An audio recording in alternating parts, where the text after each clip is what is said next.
Hi welcome back maths Naresh ఈ class. ఇవాళ మనం ఇంజనీరింగ్ ఫస్ట్ ఇయర్కి సంబంధించిన semester 2 differential equations and vector calculus అనే పేపర్ టైటిల్ నుంచి మనం యూనిట్ 5 వెక్టార్ ఇంటిగ్రేషన్ అనే చాప్టర్కి సంబంధించింది ఈ యొక్క ప్రాబ్లమ్ని డిస్కస్ చేద్దాం. ఓకే, సో 5 మార్కులకు అడుగుతూ ఉంటాడు. యాక్చువల్లీ 10 మార్కుల ప్రాబ్లమ్స్ రెండు ఉంటాయి. ఒక క్వశ్చన్ 10 మార్కులకి ఇచ్చి ఇంకొకటి ఏబీలు ఇవ్వచ్చు. ఓకే, ఏ క్వశ్చన్కి 5, బి క్వశ్చన్కి 5. సో కాబట్టి మొత్తం 10 మార్కులకి. మరి చూద్దాం. Using Green's theorem evaluate integral C 3x minus y dx plus 2x plus y dy where C is the circle అంట. సో మీరు గమనిస్తే గ్రీన్స్ థీరంని ఉపయోగించుకుని ఈ ప్రాబ్లమ్ని చేయాలి. సో ఒక్కటే ఒక పాయింట్ గుర్తుపెట్టుకోవాలి. గ్రీన్స్ థీరంలో లిమిట్స్ని, ఎక్స్ లిమిట్స్ ఏంటి, వై లిమిట్స్ ఏంటి, సో అది కనుక్కుంటే చాలా ఈజీ. మరి చూద్దాం. సో సర్కిల్ అన్నాడు, ఈ సర్కిల్ యొక్క రేడియస్ ఏ అవుతుంది. Okay, so x square plus y square is equal 1 ఉందనుకోండి, ఆ సర్కిల్ యొక్క రేడియస్ 1, దాన్ని యూనిట్ సర్కిల్ అంటాం. అంటే 1 యూనిట్ రేడియస్తో సర్కిల్ని డ్రా చేయండి అని. ఇక్కడ రేడియస్ ఏమవుతుంది అంటే ఏ అవుతుంది అనమాట. ఓకే, ఎస్, చూడండి. సో ఇలా ఇస్తే దాని యొక్క radius -a to +a. Okay, so ఇక్కడ -a, ఇక్కడ +a. అదేవిధంగా ఇది సర్కిల్ కాబట్టి చూడండి, మీరు గమనిస్తే x square plus y square is equal to a square కదా. ఎక్స్ లిమిట్స్ వచ్చాయి. X limits varies from -a to a. అంటే నేను చెప్పాను లెఫ్ట్ టు రైట్ అని, -a టు a.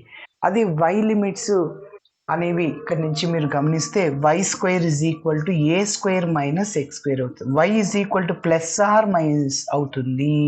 కాబట్టి ఒకటేమో root a square minus x square y limit, ఇంకొకటి -√a square minus x square.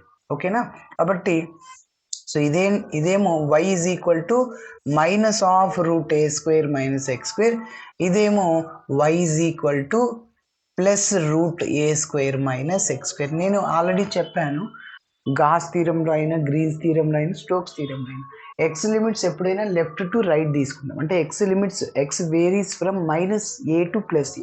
Why limits we have to take bottom to top. అంటే bottom curve, ఇది top curve అనమాట. కాబట్టి y is equal to -√a square minus x square నుంచి +√a square minus x square. Okay, yes. So దీన్ని మనం ఫైనల్గా step by step చేస్తూ వస్తే 3πa² అనేది ఆన్సర్ అవుతుంది. ఓకేనా, మరి చూద్దాం. స్టెప్ బై స్టెప్ చేస్తాను. ఫస్ట్ గ్రీన్స్ థీరం స్టేట్మెంట్ అని రాస్తున్నాను. By Greens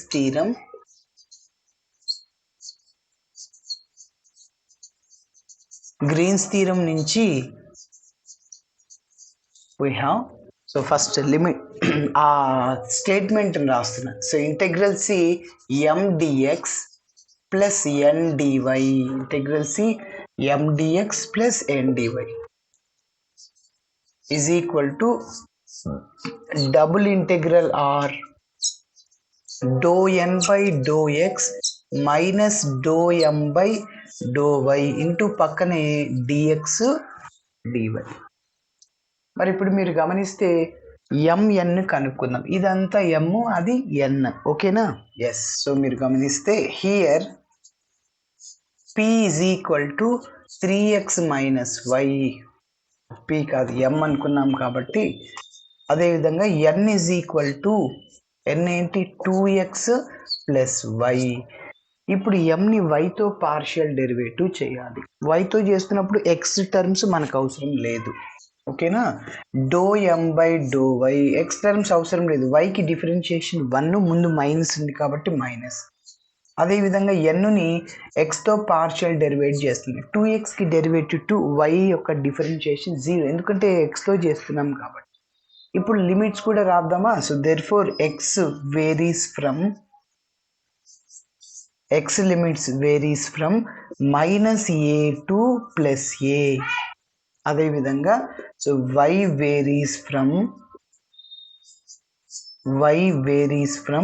-√a square minus x square to +√a square minus x square. ఓకేనా, ఎస్. ఇప్పుడు వీటి రెండింటిని ఇందులో చేసేద్దాం. ఓకే, ఇప్పుడు మన స్టేట్మెంట్లు సబ్స్టిట్యూట్ చేద్దాం. So therefore integral C circulation అంటుంటాం ఇట్లా round. So M dx, M అంటే ఏంటి 3x minus y dx plus N dy, N అంటే ఏంటి సరిగ్గా 2x plus y 2x plus y dy is equal to double integral R అంటే x limits y limits అని. So కాబట్టి x is equal to minus a2 plus a, y is equal to minus root a square minus x square 2 plus root a square minus x square into dou n by dou x అంటే ఏంటి sir ఇక్కడ 2 minus ఫార్ములాలో minus ఉంది, మళ్ళీ do M by do అంటే -1, so +1 అవుతుంది into dx dy. ఓకేనా. So 2 + 1 ఎంత 3. So next simplification చేస్తున్నా. కంటిన్యూషన్ స్టెప్ ఇక్కడ రాస్తున్నా. Is equal to x is equal to -a2 plus a. ఓకేనా. వై లిమిట్స్ కూడా రాస్తున్నాను. ఈ 3ని స్టార్టింగ్లో అవుట్ సైడ్లో రాసేస్తున్నా 2 + 1. So y is equal to minus root a square minus x square 2 plus root a square minus x square into పక్కనే dx dy. Yes, ఇప్పుడు మనం ఇంటిగ్రేషన్ చేయాలి. సో ఫస్ట్ వైతో ఇంటిగ్రేషన్ చేస్తాం, ఎందుకంటే y limits in terms of ఎక్స్లో ఉన్నాయి. So చివరిగా అన్ని ఎక్స్లోకి మారిపోతే ఎక్స్తో ఇంటిగ్రేషన్ చేస్తాను. So is equal to 3. ఎక్స్తో ఇంటిగ్రేషన్ చేస్తున్నప్పుడు ఎక్స్ లిమిట్స్ని డిఎక్స్ని అలానే రాయాలి. వైతో చేస్తున్నప్పుడు ఇంటెగ్రల్ డివై వై అవుతుంది. సో వై లిమిట్స్ని సబ్స్టిట్యూట్ చేసేస్తాం. ఓకేనా. సో ఇంటెగ్రల్ డివై వై అవుతుంది సార్, డిఎక్స్ ఇలానే రాస్తున్నా, ఇక్కడ వై. సో ఎప్పుడైతే ఇంటిగ్రేషన్ చేసామో లిమిట్స్ని సబ్స్టిట్యూట్ చేస్తున్నా. Minus root a square minus x square 2 plus root a square minus x square, పక్కనే ఇక్కడ డిఎక్స్ ఆల్రెడీ రాసాం కాబట్టి ప్రాబ్లం లేదు. ఇప్పుడు నేను అప్పర్ లిమిట్లో వై ప్లేస్లో root a square minus x square substitute చేస్తున్నా. Minus of lower limit, lower లిమిట్లో వై ప్లేస్లో minus root a square minus x స్క్వేర్ని సబ్స్టిట్యూట్ చేయాలి. So 3 x is equal -a2 plus a. ఇక్కడ డిఎక్స్ చివర్లో రాసేద్దాము. ఇప్పుడు చూడండి, అప్పర్ లిమిట్లో వై ప్లేస్లో ఏంటి root a square minus x square minus lower limit, already ఇక్కడ మైనస్ ఉంది, ప్లస్ అవుతుంది root a square minus x square, పక్కనే డిఎక్స్. ఓకే. ఇప్పుడు మీరు గమనిస్తే root a square minus x square plus root a square minus x square ఎన్ని ఉన్నాయి, 2 ఉన్నాయి సార్. కాబట్టి so 3x is equal to -a2 plus a 2 into root a square minus x square dx. 2 into 3 6. Constants అన్నీ out సైడ్లో రాయబోతున్నాం. ఇంకా left సైడ్లో మనం రాస్తూ రావాలి అదంతా. సో ఇది కదా integral C 3x minus y dx plus 2x plus y into dy is equal to. Yes చూడండి, సో 3 ఇంటూ 2 ఏమవుతుంది 6 అవుతుంది. సో ఇక x is equal to -a2 plus a -a2 plus a, ఇంకా ఇది ఇలానే రాసేస్తున్నా root a square minus x square dx. ఓకేనా. ఇంకొక చిన్న పాయింట్, సో ఇంకా డైరెక్ట్గా ఫార్ములా ఉంది, integral root a square minus x square dx x/2 into root a square minus x square plus a square by 2 into sine inverse x/a, direct formula. అయితే ఇక్కడ lower limit -a ఉంది, upper limit +a. ఈ lower limit 0 అయిందనుకోండి problem సింపుల్గా వచ్చేస్తుంది. సరే, మరి మనకు ఒక ఫార్ములా ఉంది. సో డెఫినెట్ ఇంటిగ్రల్స్లో -a to a f of x dx ఇలా ఉన్నప్పుడు దీనిని 2 into 0 to a f of x dxగా రాయొచ్చు. ఎప్పుడంటే f of x అనేది ఈవెన్ ఫంక్షన్ అయినప్పుడు, అదర్వైజ్ 0 ఎప్పుడంటే f of x అనేది ఆడ్ ఫంక్షన్ అయినప్పుడు. మరి ఈవెన్ ఫంక్షన్ ఏంటంటే f of -x is equal to f of x వస్తే ఆ ఫంక్షన్ని ఈవెన్ ఫంక్షన్ అంటాం. f of -x is equal to -f of x ఇలా వస్తే ఆ ఫంక్షన్ని ఆడ్ ఫంక్షన్ అంటాం. ఓకే, ఇప్పుడు నేను ఇదంతా రఫ్లో చెప్తున్నాను.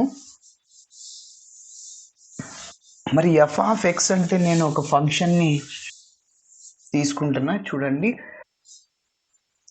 F of x is equal to root a square minus x square.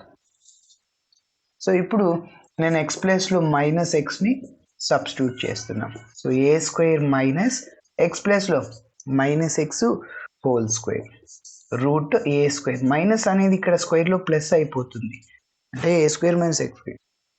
A square minus x square మళ్ళీ ఏం రాయొచ్చు, ఎఫ్ ఆఫ్ ఎక్స్ రాయొచ్చు. ఎస్, ఇప్పుడు ఫైనల్గా మీరు చెప్పండి, f of minus X is equal F of X వచ్చింది. ఇలా వచ్చినప్పుడు ఆ ఫంక్షన్ ఏమంటాం, ఈవెన్ ఫంక్షన్ అంట. మరి ఈవెన్ ఫంక్షన్ అయినప్పుడు ఇలా ఉన్నప్పుడు ఇలా రాసుకోవచ్చు. 2 ముందు ఎందుకు వచ్చింది సార్ అనేది చెప్పడానికి ఇదంతా ఎక్స్ప్లెనేషన్. ఓకేనా, అర్థమైందా? ఎస్. సో 6 ఆల్రెడీ ఉంది, ఇక్కడ 2 ఎందుకు రాసానంటే అది ఈవెన్ ఫంక్షన్ అయింది. మైనస్ ఏ టు ఏ అనేది 0 టు ఏ అవుతుంది. Okay, into root a square minus x square dx. 6 into 2 12 అవుతుంది. ఇంకా డైరెక్ట్గా ఫార్ములా రాసేద్దామా? Root a square minus x square dx ఉన్నప్పుడు x/2 into root a square minus x square plus a square by 2 into sine inverse x by a. ఇది formula, fixed formula. మరి ఎప్పుడైతే integration చేసామో లిమిట్స్ని సబ్స్టిట్యూట్ చేస్తాం 0 to ఏ. ఇప్పుడు నేను upper లిమిట్లో X ప్లేస్లో ఏని సబ్స్టిట్యూట్ చేస్తున్నా, లోయర్ లిమిట్లో ఎక్స్ ప్లేస్లో 0ని సబ్స్టిట్యూట్ చేస్తున్నా. 12 ఇంటూ చెప్పండి, ఎక్స్ ప్లేస్లో ఏ కదా, ఇక్కడ ఇది తీసుకోండి, a square minus a square, ఈ టర్మ్ అంతా 0 అవుతుంది. ఓకేనా, నేను రాయట్లేదు 0 అయిన టర్మ్ని. Next a square by 2 into sine inverse of x ప్లేస్లో ఏ సబ్స్టిట్యూట్ చేయండి, a by a cancel, upper limit అయింది. మైనస్ లోయర్ లిమిట్ ఎక్స్ ప్లేస్లో 0 చేయండి, 0 అంటే ఎనీథింగ్ 0, ప్లస్ మైనస్ మైనస్ అవుతుంది. A square by 2 into sine inverse of 0 by a. ఓకేనా, కొద్దిగా simplification చేద్దాం. So 12 into a square by 2 sine inverse 1ని సైన్లో ఏం రాయొచ్చు, సైన్ 90 రాయొచ్చు. 0 బై ఎనీథింగ్ 0. సరే, ఇంకొక స్టెప్ రాస్తున్నాను చూడండి. Sine inverse 1 minus a square by 2 into sine inverse 0. Okay, so a square by 2 రాస్తున్నా, 1ని సైన్లో ఏం రాయొచ్చు, సైన్ 90 రాయొచ్చు. ఓకేనా,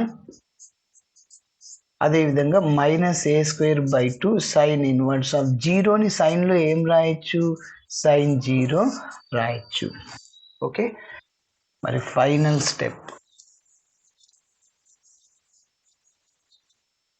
so which is equal to 12 into a square by 2 into, ఇక్కడ సైన్ ఇన్వర్స్ క్యాన్సిల్ అవుతుంది, పై బై 2 మిగులుతుంది, ప్లస్ సైను మైనస్ కదా, సైన్ ఇన్వర్స్ క్యాన్సిల్ అయిపోతుంది.